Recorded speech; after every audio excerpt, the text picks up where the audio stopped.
Installation guide for metal forklift printer holder mount. Place the corner bracket against the inside of the forklift frame. Align the side of the printer holder with the bracket slots.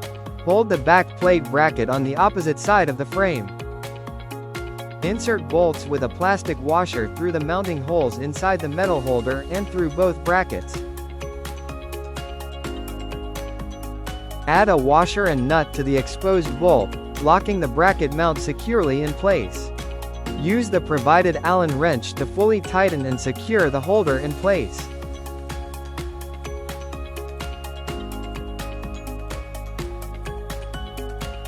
Place the black rubber covers onto the ends of the mounting bolts.